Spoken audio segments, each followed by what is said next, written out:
네, 안녕하십니까. 토마토 투자자문 장문원 남자 김경헌 연구원입니다. 어느덧 이제 2015년도 9월 달입니다.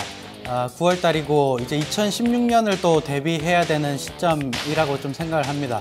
근데 이제 얼마 전에 정부에서 2016년 예산안을 전반적으로 좀 발표를 좀 했습니다. 오늘은 그 예산안 중에서 좀 중요했던 부분들을 좀 정리를 좀 해드리려고 합니다.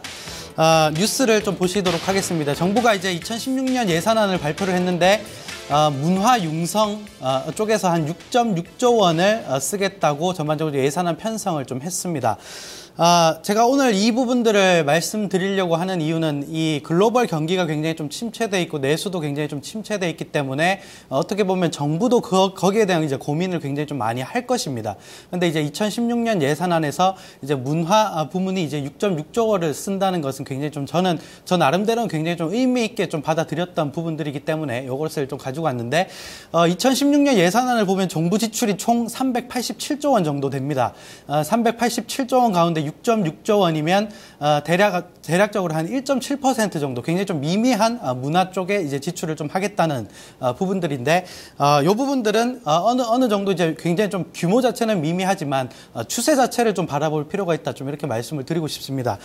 우선 이 정부 예산을 좀 꼼꼼하게 좀 뜯어보면 문화 쪽의 성장률 특히나 이제 문화 쪽에 지출을 하겠다는 이제 성장률이 굉장히 좀 큰 폭으로 계속 늘어나고 있다 이런 부분들을 좀 말씀을 드리고 싶은데 자, 정부 쪽에서 문화 쪽에 한 6.6조 원을 쓰겠다고 했는데 전년 동기 대비 증가율을 그러니까 전년 대비 2015년 대비 정부 지출의 증가율을 좀 보면 문화 쪽이 무려 7.5% 정부 지출의 규모가 좀 늘어난다. 좀 이렇게 보시면 됩니다.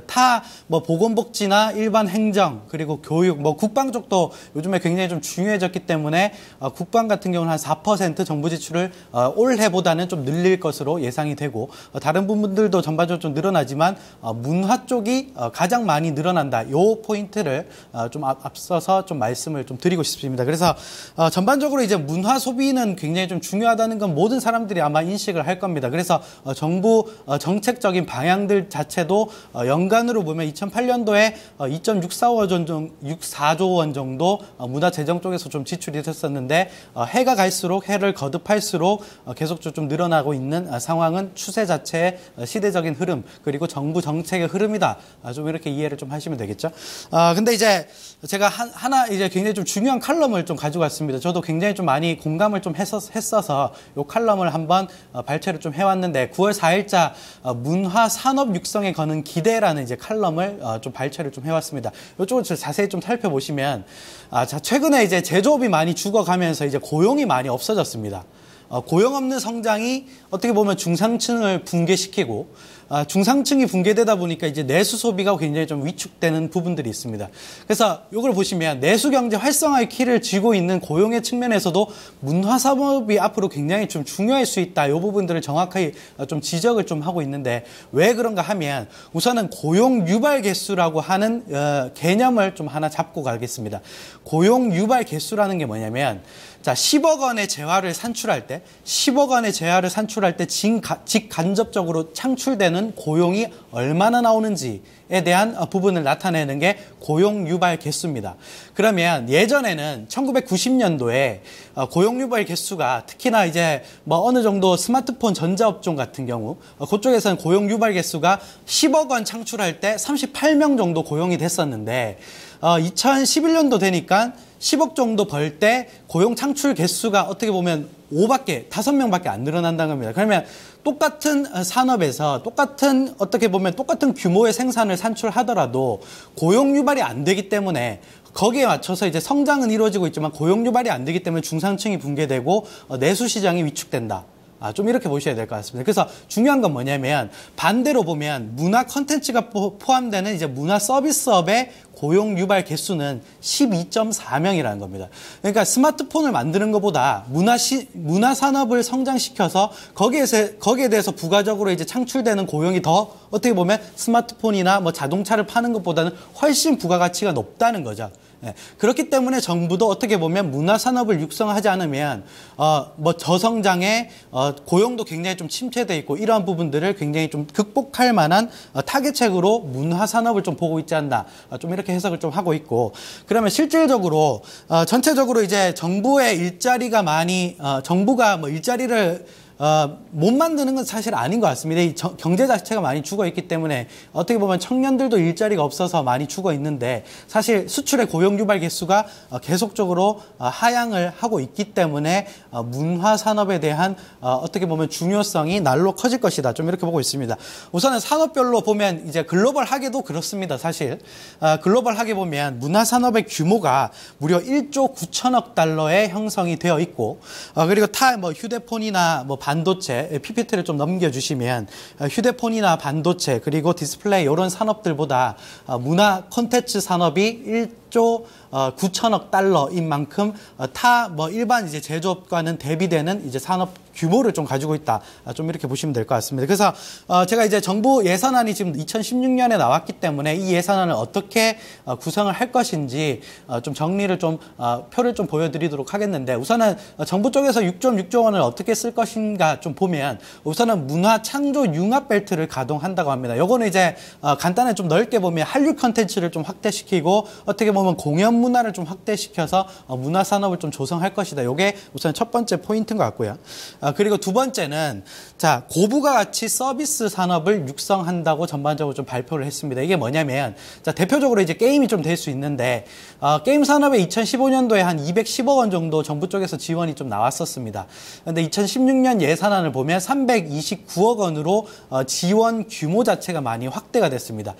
사실 이제 게임 산업도 고부가 가치 산업이기 때문에 어떻게 보면 여타 제조업보다는 확실한 고용 창출 효과가 고용 유발 개수가 더 높기 때문에 이러한 지원 확대 방안을 계속적으로 좀 발표를 좀 하고 있는 것이고 그렇게 본다면 게임 산업 같은 경우는 어떻게 보면 해외 쪽과 M&A를 굉장히 좀 많이 하고 있기 때문에 이런 부분들이 나중에 좀 중기적으로 부각될 가능성이 굉장히 좀 높다. 좀 이렇게 판단을 좀 하고 있고 특히나 뭐 중국의 커다란 이제 업체인 이제 텐센트가 국내 이제 게임 업체들한테 투자, 특히나 이제 지분 투자를 굉장히 좀 많이 하지 않습니까?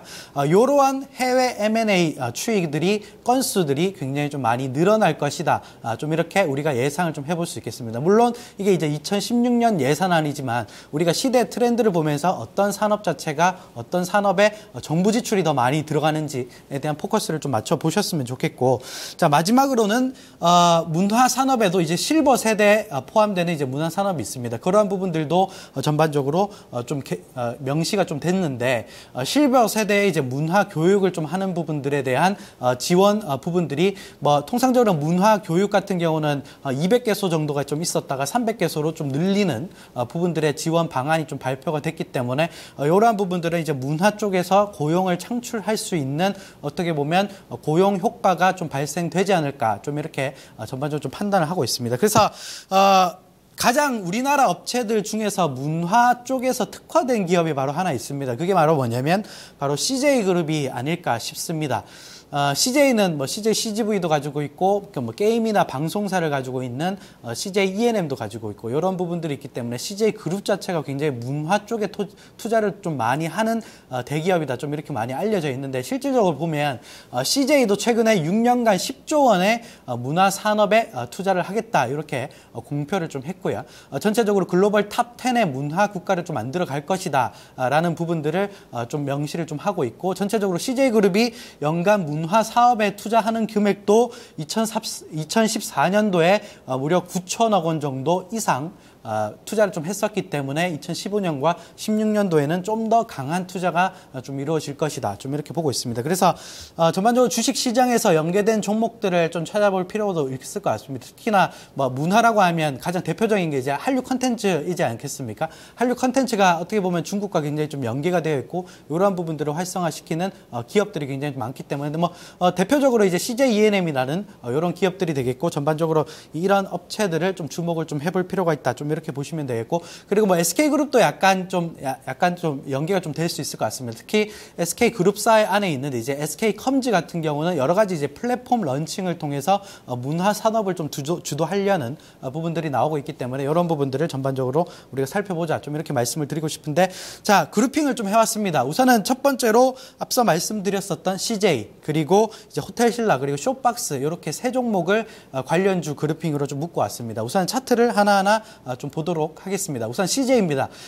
최근에 이제 증시가 안 좋음에도 불구하고 CJ 같은 경우는 꾸준히 좀 우상향을 유지를 하고 있고, 2분기 실적도 영업이익 3천억 원이 나오면서 34% 계속적으로 좀 고성장을 좀 하고 있는 부분들이 유지가 좀 되고 있다, 좀 이렇게 보시면 되겠고, 자, 두 번째는 이제 호텔신라입니다. 호텔신라는 올해 예상 영업이익이 1,600억 원입니다. 1,600억 원, YOY로 20% 성장하는 규모의 성장을 좀 지속할 것으로 보이기 때문에 최근에 좀 빠진 구간은 저가 매수의 기회가 된다, 좀 이렇게 말씀을 좀 드리고 싶고, 그리고 이제 구 미디어플렉스라고 볼 수 있는 이제 쇼박스 같은 경우도 올해 예상 영업이익이 100억 원을 돌파할 것으로 보이기 때문에 계속 뭐 영화가 계속 개봉이 될수록 이 회사 이제 배급사 수익은 계속 좀 늘어날 것 같습니다. 그래서 이런 종목들을 전반적으로 올해뿐만 아니라 내년에 관심을 좀 가져보자, 좀 이렇게 말씀을 좀 드리도록 하겠습니다. 네, 오늘도 성공 투자하시고 오늘 여기서 마치도록 하겠습니다. 감사합니다.